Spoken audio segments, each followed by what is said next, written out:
La science ethnologique a pour fin l'observation des sociétés, pour but la connaissance des faits sociaux. Elle enregistre ces faits, au besoin, elle en établit la statistique et publie des documents qui offrent le maximum de certitude. L'ethnographe doit avoir le souci d'être exact, complet. Il doit avoir le sens des faits et de leur rapport entre eux, le sens des proportions et des articulations. L'intuition ne tient aucune place dans la science ethnologique. La sociologie et l'ethnologie descriptive exigent qu'on soit à la fois chartiste, historien, statisticien et aussi romancier capable d'évoquer la vie d'une société tout entière. Le jeune ethnographe qui part sur le terrain doit savoir ce qu'il sait déjà, afin d'amener à la surface ce qu'on ne sait pas encore. Les difficultés de l'enquête ethnographique, il y en a. Des difficultés subjectives, danger de l'observation superficielle, ne pas croire qu'on sait parce qu'on a vu, ne porter aucun jugement moral, ne pas s'étonner, ne pas s'emporter, chercher à vivre dans et de la société indigène, bien choisir les témoignages. L'objectivité sera recherchée dans l'exposé comme dans l'observation. Dire ce qu'on sait, tout ce qu'on sait, et rien que ce qu'on sait. Éviter les hypothèses, historiques ou autres, qui sont inutiles et souvent dangereuses. Exhaustivité. L'exhaustivité est importante. Ne négligez aucun détail. Il faut non seulement décrire tout, mais procéder à une analyse en profondeur, où se marquera la valeur de l'observateur, son génie sociologique. Dans l'exposé des faits observés, on recherchera la clarté et la sobriété. En matière de preuves seulement, se montrer disserte, multiplier les témoignages, ne pas craindre les anecdotes, ni les détails des peines prises pour l'observation.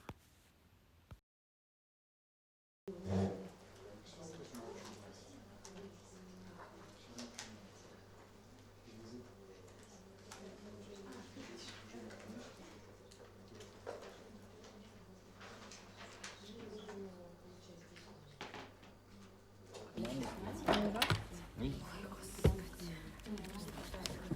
Bonjour. On commence finalement. Nous allons aujourd'hui brièvement décrire les objectifs du stage, les principes de fonctionnement. Ensuite, on écoute vos présentations de vos projets de recherche, d'accord, et on fixe les objectifs pour chaque jour. En ce qui concerne les objectifs, nous allons essayer de fixer un objectif par jour. Donc à partir de demain, on fixe le premier objectif, c'est il faut mener au moins un entretien. Demain, mardi 10 mars, un entretien. Donc le matin, pendant la réunion, nous allons brièvement vous rappeler les principes de l'entretien sociologique. Et du guide d'entretien. Et du guide d'entretien, oui. Pas aujourd'hui. Et ensuite, comment ? Pas aujourd'hui. Si vous avez une possibilité de mener un entretien aujourd'hui, ça sera formidable. D'accord ? Mais on n'insiste pas, étant donné qu'aujourd'hui, c'est un jour férié. D'accord ? Si, si vous avez une possibilité de fixer un entretien, très bien. Et l'idée des objectifs, c'est qu'on les contrôle le jour suivant. Donc, demain, on fixe l'objectif entretien. On le contrôle mercredi. Mercredi, l'objectif pour mercredi, c'est une observation. D'accord ? On va parler plus en détail de l'observation, de l'organisation de l'observation. Et mercredi, vous devez mener une observation, au moins une. D'accord ? Jeudi, on le contrôle. Et contrôler, ça veut dire aussi discuter les problèmes que vous allez rencontrer. Ensuite, jeudi 12 mars, on fixe l'objectif formulation de la problématique. D'accord ? Vous devez avoir déjà suffisamment de données afin de pouvoir, jeudi soir, formuler votre problématique. Et vendredi, on aura une réunion un peu plus longue, qui aura 3 heures. Donc aujourd'hui, 3 heures. Mardi, mercredi, jeudi, nous aurons des réunions de 2 heures. Et vendredi, encore une fois, une réunion de 3 heures. Réunion finale, discussion des résultats de vos enquêtes et formulation, discussion de vos problématiques. D'accord? Donc objectif pour demain, entretien. Mercredi, observation. Jeudi, problématique.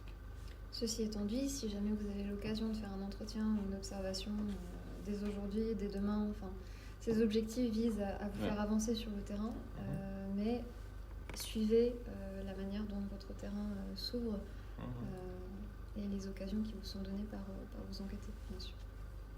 Oui.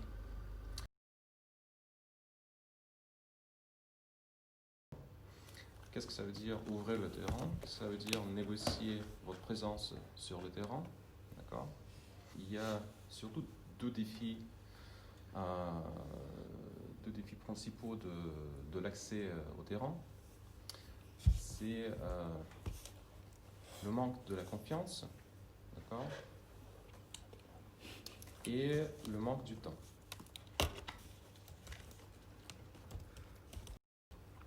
Afin de pouvoir négocier votre accès sur le terrain, vous devez gérer ces deux difficultés. D'accord? Ensuite, il faut expliquer aux enquêtés que les résultats de votre enquête ne vont pas être publiés, surtout dans les médias. Parfois, ils ont peur que les informations peuvent être publiées, diffusées, etc. Donc là, vous expliquez que les entretiens et les observations sont anonymisés. C'est le principe de l'enquête sociologique, d'accord? Anonymisation. Il faut le dire, c'est important. C'est banal, mais c'est important parce que ça pèse l'attention. Il faut aussi comprendre que parfois, il y a un stéréotype de l'enquête sociologique en Russie. Parce que vous dites, on fait une enquête sociologique, les gens pensent qu'il s'agit d'un questionnaire qui dure une dizaine de minutes, et ensuite vous allez partir. Afin d'éviter les malentendus, il faut expliquer dès le début qu'il s'agit d'une enquête sociologique organisée selon des principes différents, qui prévoit une présence plus ou moins durable sur le terrain, d'accord, une possibilité d'organiser plusieurs entretiens avec des acteurs différents, etc. D'accord? Toujours garder à l'esprit qu'une relation d'enquête, c'est une relation sociale avant tout. Donc une relation entre des individus qui ont leur propre socialisation.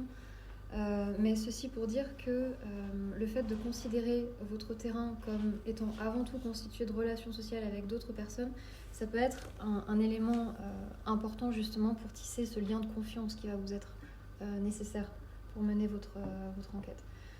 C'est-à-dire ne considérez pas forcément que vous êtes là pour avoir un rapport purement formel d'enquêteur à enquêter, où on pose des questions pour obtenir des réponses et on sort du terrain après. En fait, sciences sociales, le terrain peut ne pas se résumer à ça, je veux dire à l'administration d'un guide d'entretien.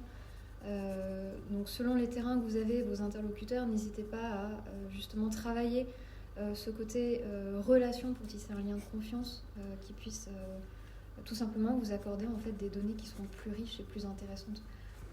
Puisque si vos interlocuteurs sont en confiance, s'ils ont le sentiment que vous êtes intéressé par ce qu'ils font, par leur pratique ou par ce qu'ils ont à dire, à partir de là, vous aurez accès à des discours, à une mise en récit en fait, de vos interlocuteurs qui sera beaucoup plus riche.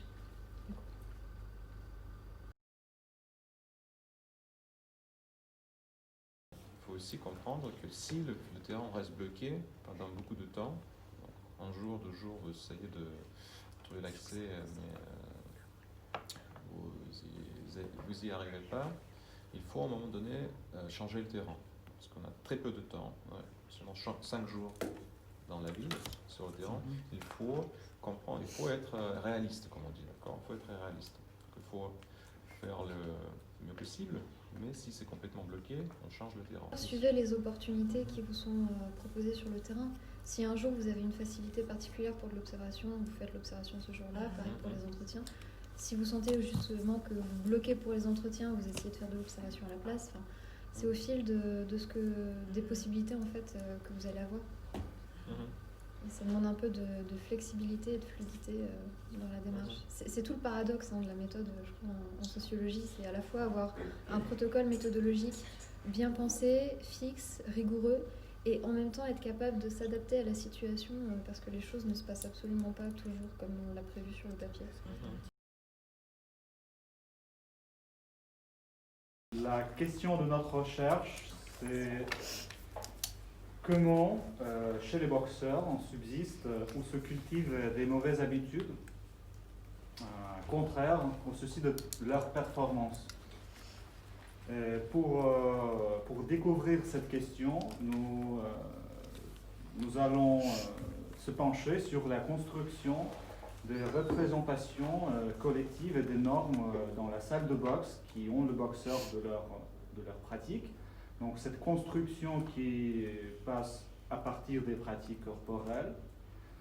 Donc quelle place est occupée dans cet apprentissage, le souci de soi, le souci de la performance et la construction de l'appartenance avec un groupe. Qu'est-ce que fait, quelles qualités font un bon boxeur? Dès que nous avons découvrir comment les doses de boxeur est construit, on va voir comment la séparation de normes email. Ça veut dire qu'on va voir est-ce que les mauvaises habitudes, mais surtout les mauvaises habitudes qui découlent soit directement ou indirectement des pratiques de boxeurs, donc soit ils découlent, est-ce qu'ils découlent naturellement des pratiques de la boxe en tant que la nécessité de se détendre, comme la lutte pour la lutte, c'est-à-dire par extension de la salle de boxe, c'est-à-dire contre le conformisme social, par exemple, ou avec le souci de se distinguer au sein du collectif boxeur ou dans la société en général, par les ruptures avec l'imaginaire collectif de ceux qui est un boxeur. Donc pour faire ça, on a déjà choisi 2 salles de boxe. On va avoir un entraînement aujourd'hui à 19h, je crois. Après, qu'est-ce qu'il y a encore? On a prévu de faire le deuxième aussi. Peut-être on aura le temps de faire le troisième. Moi, j'ai aussi des contacts. Des gens qui travaillent en tant qu'entraîneur à Vologda et des villes à côté. Donc voilà, on va aussi avoir une opportunité de parler avec non seulement les boxeurs, mais leurs coach, entraîneurs.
Скалка, утяжелитель, 8 подходов.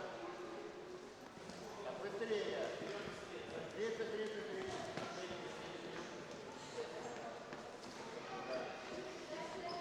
Девочки направо, мальчики налево. Так, пошустрее. Вот нога, например.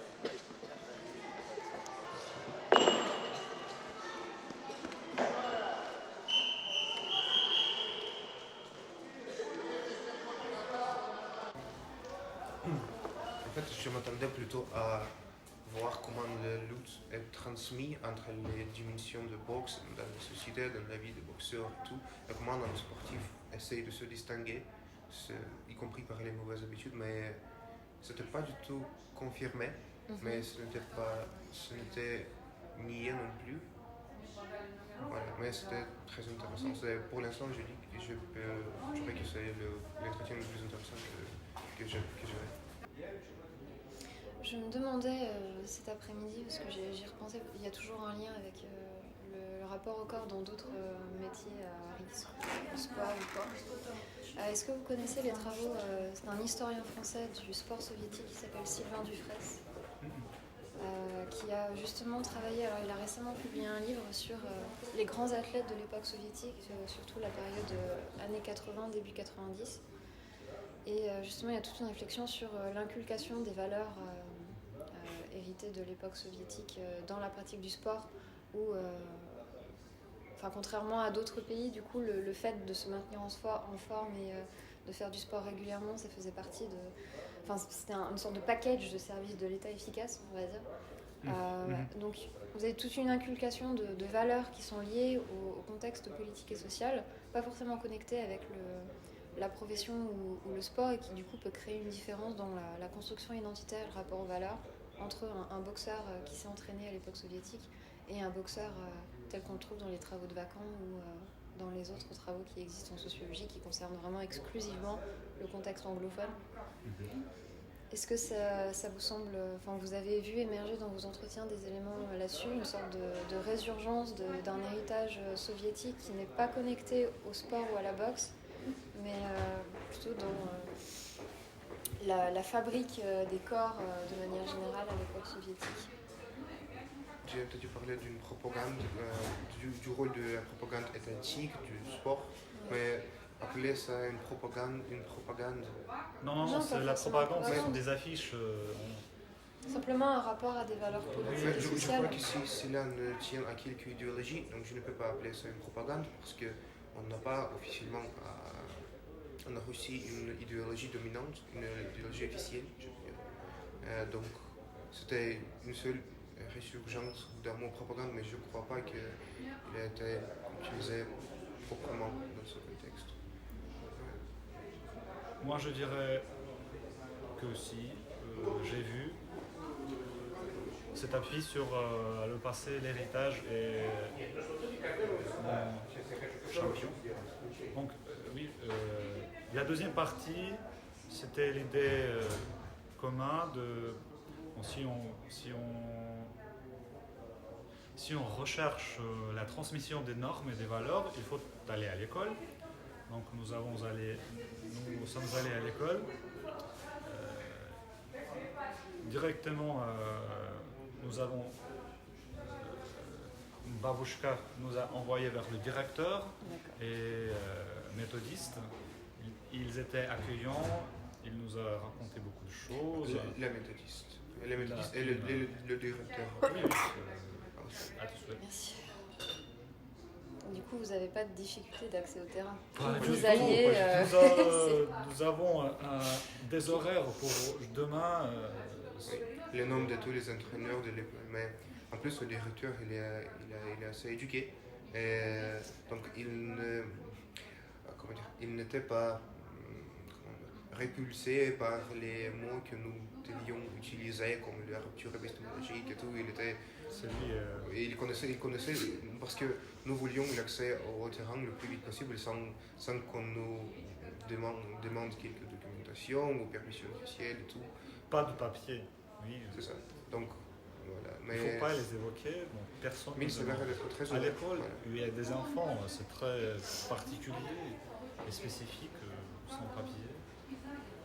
On a réussi. Il était Vous êtes d'excellents négociateurs, donc.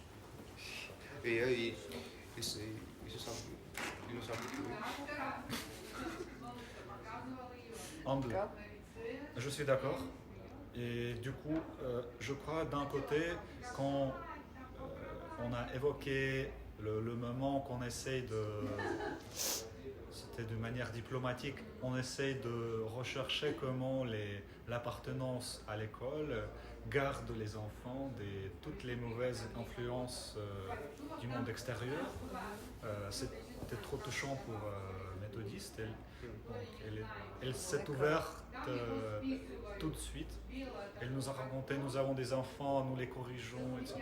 Les histoires des trajets, comment dire, de leur correction, de leur mauvaises habitudes, de leur agressivité, de leur marque à l'école. Un peu de discours raciste, oui, un peu de discours intolérant pour les religions, mais quand même, elle pense qu'elle corrige. Elle nous a proposé des personnes parmi les enfants avec lesquelles on doit parler absolument. Qui sont des élèves modèles. Les élèves modèles des gens qui ont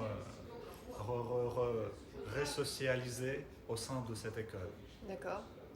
Qui étaient des mauvais élèves. Donc des cas de rédemption qui ont retrouvé la voie du droit chemin. Un cas très particulier, c'est un homme, je ne sais pas de quel âge, je n'ai pas demandé, qui s'est intéressé à l'islam. Donc l'école de boxe, selon cette madame, lui a permis de comprendre que l'orthodoxie c'est une bonne voie et qu'il faut la suivre. Mais c'était une histoire avec l'islam radical, autant que j'ai compris, qui était mêlé. C'était pas évoqué, je sais pas, peut-être radical. Parce que il y avait bien sûr des gars d'autres religions, des gars apparemment qui ne portaient pas de croix et tout, parce que ça se voit à travers le t-shirt et tout. Voilà, donc bien sûr, il n'y a pas de sorte de formation religieuse là-bas, mais c'était peut-être quelque chose de quelque chose de radical qui pourrait être mêlé. Oui, il y a quand même une articulation d'un ethos religieux et d'un code de bonne conduite de manière plus générale. Oui, c'est important que ce discours de correction, il est présent.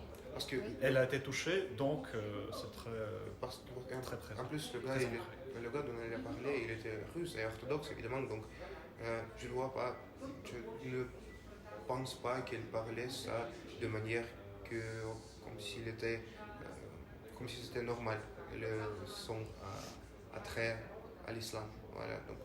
Ce monsieur qui t'a parlé à l'islam aussi? Non, je parle de... C'est madame la méthodiste. Oui, la madame qui parlait de ce gamin-là qui était attiré par l'islam. Je pense que oui. Et des gitans. Oui. Et de quelques républiques anciennes soviétiques dont elle ne savait pas, je cite, qui ont été corrigées. D'accord, oui, toujours manière dans un discours de reproduction de des normes qu'il faut suivre, un code, c'est très présent. Oui.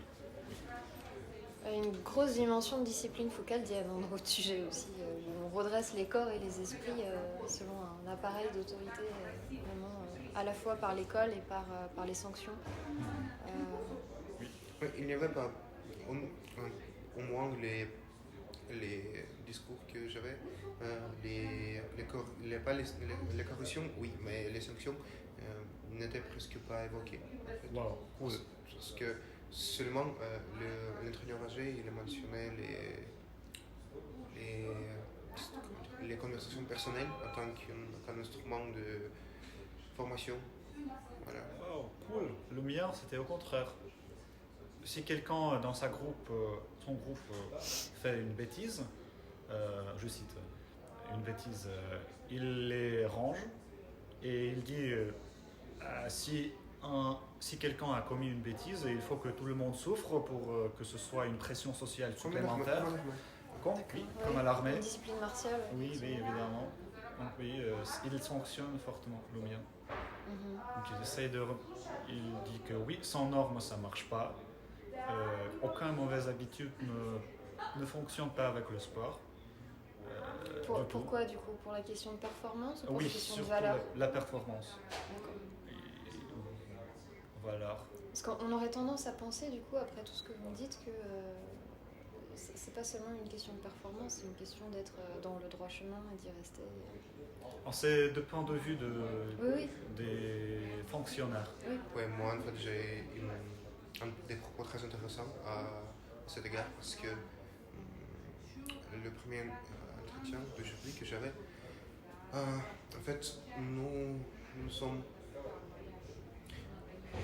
arrivés à discuter les choses même au sein de ces milieux pas désirables, je peux dire, que tout ça, en tout cas c'était toujours mentionné que premièrement tout dépend d'une personne et de sa pré-socialisation, c'est-à-dire avant le boxe, mais par contre, même nous avons réussi à parler à propos des accros, des gens dépendants, des drogues et tout, et il a dit même que eux, par exemple, ils évitent les drogués, ils évitent les syringes, par exemple, les injections.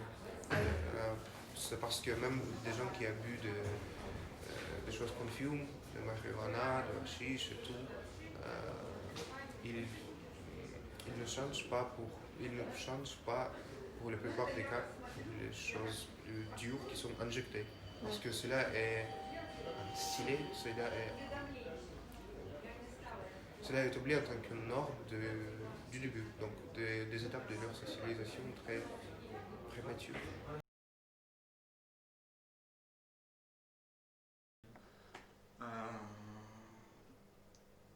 Hier, j'ai inventé la problématique qui est la suivante.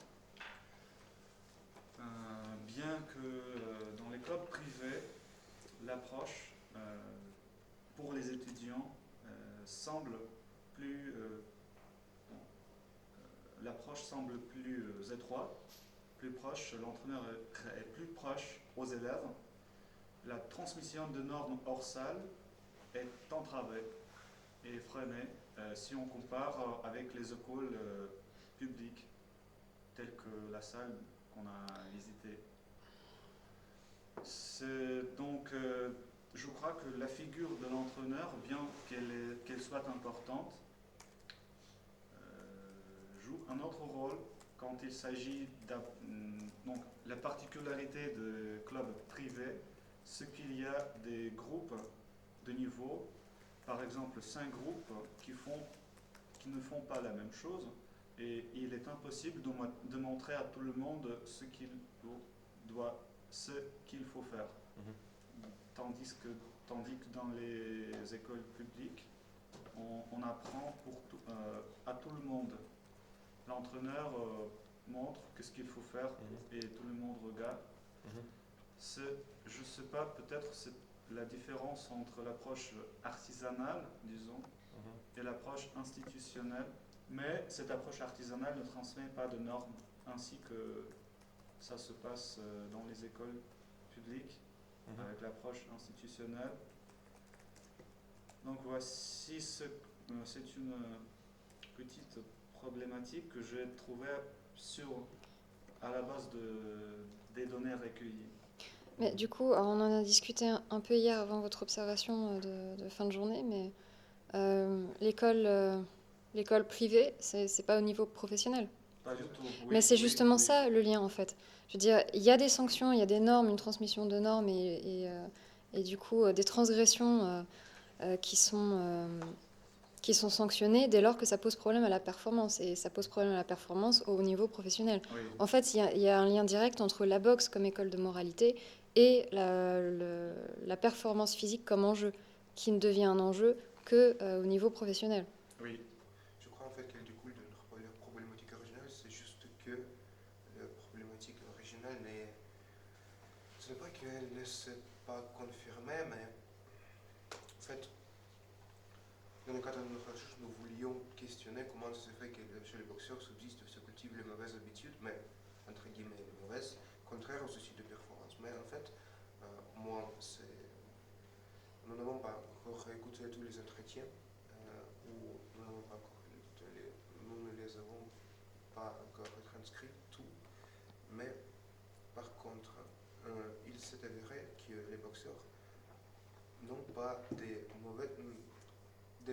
mauvaises habitudes, mais ils ont des habitudes particulières qui peuvent quand même être contraires au souci de leur performance. Comme quoi, par exemple?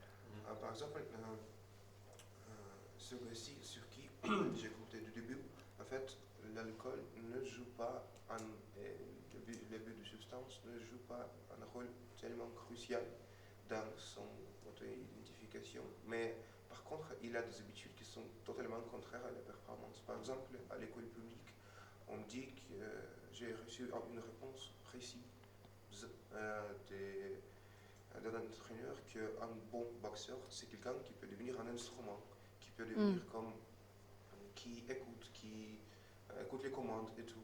Tandis que l'approche de cet exemplaire que moi j'ai cherché du début, lui, il insiste sur la conscience totale de tout ce que tu fais, des pratiques de méditation. Et en plus du contrôle de son rage, je dirais, mais pas dans le même sens qu'on le fait dans les écoles publiques, parce que dans les écoles publiques, dans les écoles sportives, c'est moins consciente. On épuise sûrement les sportsmen en comptant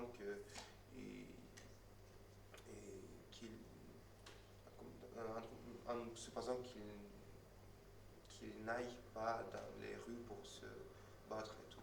Tandis que, mais voilà, c'est justement que je pense que cet exemplaire unique que nous avons reçu, je ne peux pas appeler un objet un exemplaire en fait, mais quand même, voilà, cet homme, lui, il a une approche totalement différente, mais il est donc, c'est un exemple très saillant entre les autres données que nous avons reçues. Le plus le boxeur est professionnel, le plus il est conforme à des normes qui sont imposées, qui sont transmises dans la salle de sport. Et donc, mais voilà. Il y a la notion d'une docilité du corps, du coup, pour être professionnel, être un bon boxeur, c'est être docile, écouter l'autorité. C'est ça. D'accord. Et à propos de mauvaises habitudes, c'est plutôt analogique. Le plus un boxeur est professionnel, le moins de mauvaises habitudes est là. Donc, sauf ce cas particulier.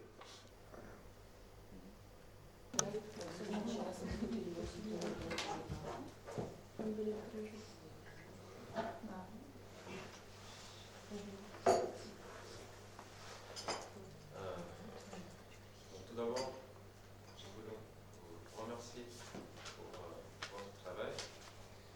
Je suis personnellement, je pense que je suis très content d'abord par votre décret d'engagement dans la recherche, par votre motivation, et aussi je suis très content par la qualité de vos enquêtes. Je pense que cette dernière réunion, on a témoigné très clairement que vous avez réussi à apprendre comment appliquer les méthodes sociologiques, comment recueillir les données, comment les analyser et comment poser de bonnes questions en sociologie. Et c'était exactement ça qui était l'objectif de notre stage. Donc je vous félicite et je vous remercie. Je pense que cette expérience était utile pour vous. Vous allez le développer dans la suite. En espérant que ça ne vous ait pas dégoûté du terrain en sociologie. Mais effectivement, le fait que, non seulement dans le questionnement, la manière de poser les faits, mais également les capacités d'analyse que vous avez développées très rapidement pour un deuxième semestre de première année. Donc, je pense que nous disons ça en comparant avec l'année dernière aussi. Oui. Je suis très content de faire cette différence. Il s'observe. Merci. Merci. Merci à vous. Et en ce qui concerne comment dire, les romans techniques, donc les rendus. Comment la forme de la ligne on en rediscute ensuite. Je pense que les exigences peuvent être peut-être dans le détail. Et autre chose, il faut aussi que je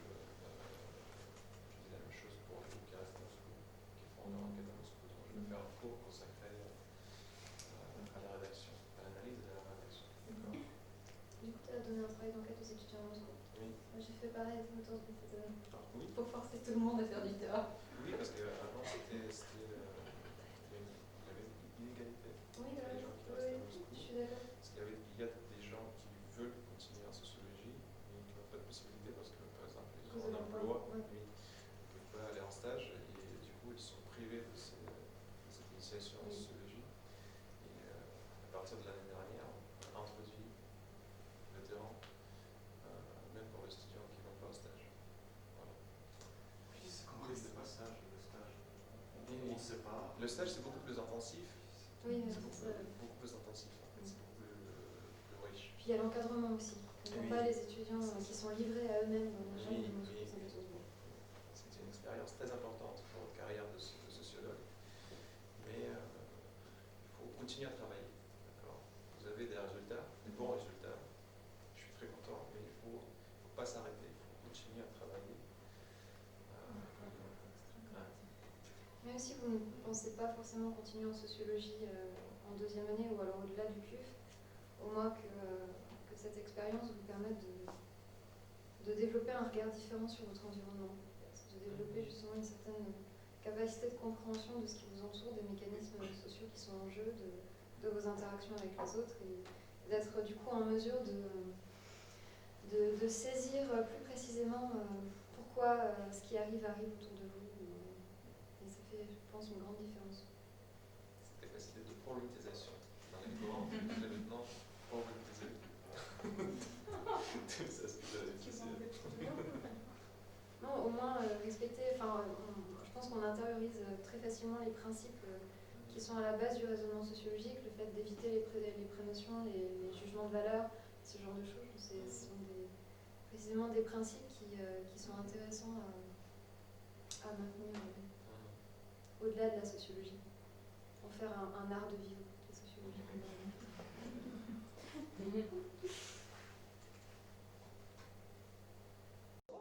Завтра пообщаемся обязательно.